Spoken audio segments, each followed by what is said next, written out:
کبھی خام تیل تو کبھی گیس اور اب سونے کے وسیع ذخائر۔ جی ہاں بالکل، تربیلا ڈیم میں سونے کے وسیع ذخائر کی موجودگی کا انکشاف ہوا ہے۔ اس بارے میں عامر رضا سے بات کرتے ہیں کہ یہ ذخائر کتنے بڑے ہیں اور اس بارے میں کیا پیش رفت ہو رہی ہے۔ عامر بھائی، یہ خبریں سامنے آئی ہیں کہ تربیلا ڈیم کے پانیوں میں سونے کے وسیع ذخائر کا انکشاف ہوا ہے۔ ہمارے ناظرین کو ان ذخائر کے بارے میں بتائیے گا۔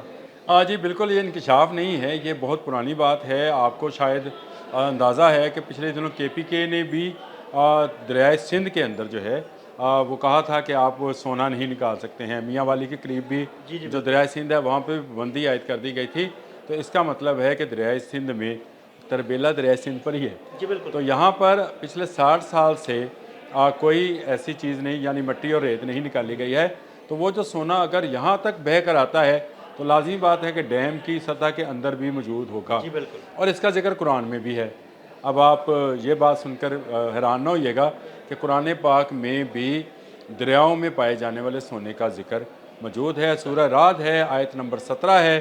اگر آپ مجھے اجازت دیں تو اس کا تفسیر عثمانی سے میں نے جو ترجمہ حاصل کیا تھا وہ پڑھ کے سنا دیتا ہوں تاکہ اس میں کوئی بہام نہ رہے۔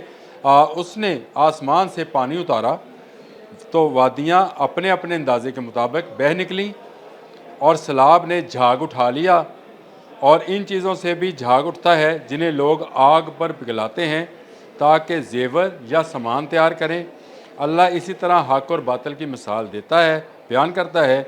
بس جھاگ تو اڑ جاتا ہے، اور جو لوگوں کو فائدہ پہنچانے والا ہے وہ زمین میں باقی رہتا ہے۔ اس طرح اللہ مثالیں بیان کرتے ہیں۔ یہ ہے سورہ رعد کی آیت نمبر 17، جس میں واضح نشانی ہے کہ دریاؤں کے اندر یہ سونا پایا جاتا ہے۔ اس کو پلیسر گولڈ کہتے ہیں۔ اور پاکستان میں دریائے سندھ جن پہاڑوں سے نکل کر آتا ہے ان میں سونے کے ذخائر ضرور موجود ہیں زمین کے اندر، نہ صرف سونے کے بلکہ لوہے کے۔ اور مزے کی بات یہ ہے کہ لوگ اس کو برسوں سے، یعنی کتنے سینکڑوں سال سے کہنا چاہیے، اس پانی کو چھانتے ہیں۔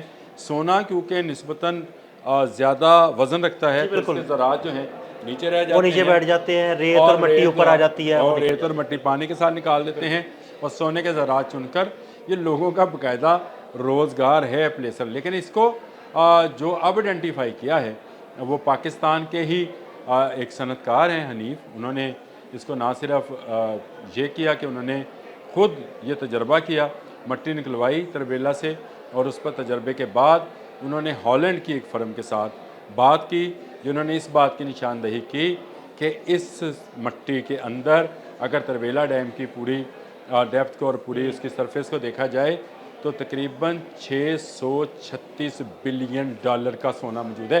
یہ ایک پہاڑ جتنا سونا ہے، واقعی ایک پہاڑ۔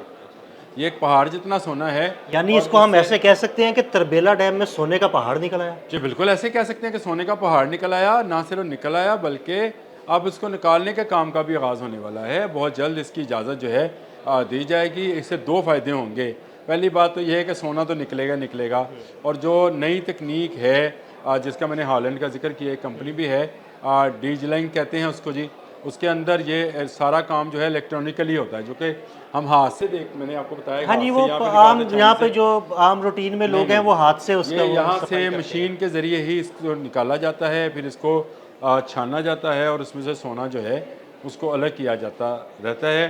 اور مزے کی بات یہ ہے کہ اس سے نہ صرف پاکستان کا جو قرض ہے وہ اتر جائے گا، بلکہ تربیلا ڈیم اگلے 100 سال کے لیے مزید کارآمد ہو جائے گا، بلکہ زیادہ گہرا ہو جائے گا۔ یعنی اس میں پانی کی گنجائش زیادہ ہو جائے گی کہ جب آپ مٹی اور ریت نکالیں گے تو پانی کی گنجائش زیادہ مٹی اور ریت نکالیں گے اور اس کو پانی کے ساتھ ساتھ ہی باہر بہاتے جائیں گے، تو جو نیچے اس کے سلٹ جو اس کو ہم کہتے ہیں ریت اور مٹی کی، وہ دقیق یا گہری تہ جو جم جاتی ہے ڈیمز کے اندر۔ اسی لیے ڈیمز جو ہیں آہستہ آہستہ آہستہ اپنی افادیت کو کھوتے چلے جاتے ہیں، یعنی ان کا پانی کرنے کا ذخیرہ جو ہے کم ہوتا چلا جاتا ہے، اور ان کی ڈی سلٹنگ کی جاتی ہے۔ یہ ڈی سلٹنگ آٹومیٹکلی ہو جائے گی جب اس کام کا آغاز ہوگا۔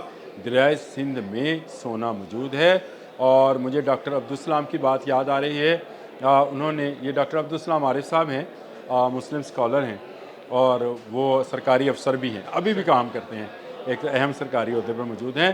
انہوں نے کہا کہ مجھے جب میں نے ایک کیس تھا جس میں کچھ لوگوں کو پکڑا گیا تھا دریا سے سونا نکالتے ہوئے، تو انہوں نے کہا کہ میں نے نہ صرف دریائے سندھ سے ریت منگوائی بلکہ میں نے سوہا بازار سے جو ہے سنیاروں کو، ہاں وہاں کو رنگ محل سوہا بازار کو، اس کو سنیاروں کو بلایا اور اس میں سے سونا نکال کے دکھایا انہوں نے مجھے کہ واقعی اس ریت کے اندر سونا ہے۔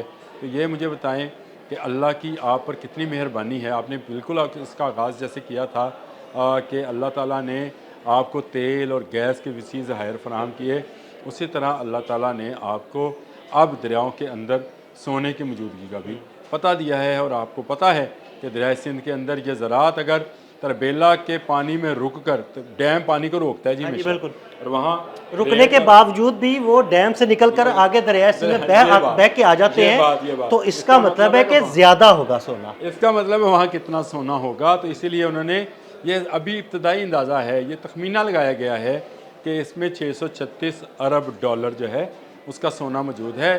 یہ کم و بیش ہو سکتا ہے، دیکھیں صدیوں سے دریا بہہ رہا ہے اور یہ تربیلا ڈیم بنے بھی 65 سال ہو چلے، تو ان 65 سالوں میں جتنی ریت اور سونا نیچے بیٹھا ہے اس کو چھاننا یہ ایک مشکل عمل ہوگا، کام کرنا آسان نہیں ہوگا۔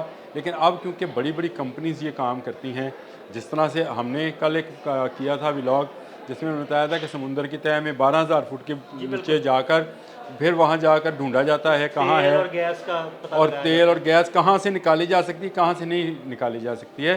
تو یہ ایک لمبا پروسیس ہوتا ہے، لیکن یہ ہے فائدے کا پروسیس، کیونکہ اس سے پاکستان کا وہ تمام قرض جو اس وقت ہم پر جو ہے ایک بوجھ بنا ہوا ہے وہ اتر جائے گا، سود کا خاتمہ ہو جائے گا، اور خوشحالی آ جائے گی، اور پھر عام میں کہیں کہ خوشحالی آ جائے گی۔ اگر سونے میں آپ نے کھیلنا ہے تو یہ سورہ رات کی جو آیت نمبر 17 میں ہے، تو اس میں کیا چیز ہے؟ تو وہ چیز ہے جو کہ نیچے بیٹھ جاتی ہے اور اس سے زیور اور سامان بنایا جاتا ہے۔ 2 زراعت ایسے ہیں جو کہ اس ریس سے بھی وزنی ہیں، آپ تو اس بات کو زیادہ مجھ سے سمجھتے ہیں، ایک سونا ہے دوسرا لوہا ہے، تو یہ دونوں پہاڑوں میں موجود ہیں۔ اس کا مطلب یہ ہے کہ ہمارے پہاڑوں کے اندر بھی سونے کے ذخائر موجود ہیں۔ دیکھیں دریائے سندھ جو ہے چین کے کسی کونے سے نکل کر بہتا ہوا پاکستان میں گلگت بلتستان سے اور چترال سے ہوتا ہوا آتا ہے، یہ تمام جگہوں پر بھی سونا چھانا جاتا ہے، میں آپ کو یہ بات بتا دوں۔ اور پھر یہ اٹک پہ آتا ہے، اٹک سے آگے میاں والی، باقی تو سارا آپ کو روٹ پتہ ہی ہے اس کا دریا کا۔ اس میں اگر سونا موجود ہے تو تربیلا میں پہاڑ موجود ہے۔ آپ کی لفظ بالکل ٹھیک ہیں کہ اگر اس طرح سے بہتے ہوئے پانی کے اندر سونے کے ذرات ہیں، تو جو 60 سال سے پانی رکا ہوا ہے جہاں پہ مسلسل ریت بیٹھتی جا رہی ہے، ریت اور سونے کے ذرات، اب تو یہ کہنا چاہیے کہ مسلسل سونے کے ذرات جو ہیں وہ بیٹھتے رہے ہیں، وہاں سے اگر نکالے جائیں گے تو پاکستان میں کتنی خوشحالی آئے گی یہ آپ سمجھتے ہیں۔ پاکستان کی پر کیپٹا انکم جو ہے وہ کہاں سے کہاں چلی جائے گی، اور پاکستان اگر قرض سے نجات حاصل کر لیتا ہے تو یہ دنیا کے ترقی یافتہ ممالک میں بہت جلد شامل ہو سکتا ہے، جس کا ہمیں قوی امکان ہے کہ موجودہ رجیم جو ہے یہ اسی کام پر لگی ہے، تبھی قدرت اس کا جو ہے مسلسل ساتھ دے رہی ہے۔ کہیں سے گیس، کہیں سے سونا، کہیں سے تیل برآمد ہو رہا ہے، تو یہ پاکستان کے لیے ایک خوشخبری ہے۔ بہت شکریہ عامر بھائی، ہر گزرتے دن کے ساتھ ایک نئی خوشخبری، تیل، گیس اور سونا۔ عامر رضا نے بڑی تفصیل کے ساتھ آپ کو بتایا کہ دریائے سندھ میں تربیلا ڈیم میں کتنا سونا ہو سکتا ہے اور یہ پاکستان کے کس کام آئے گا۔ عدیل احمد اور عامر رضا کو اجازت دیجیے گا، اللہ حافظ۔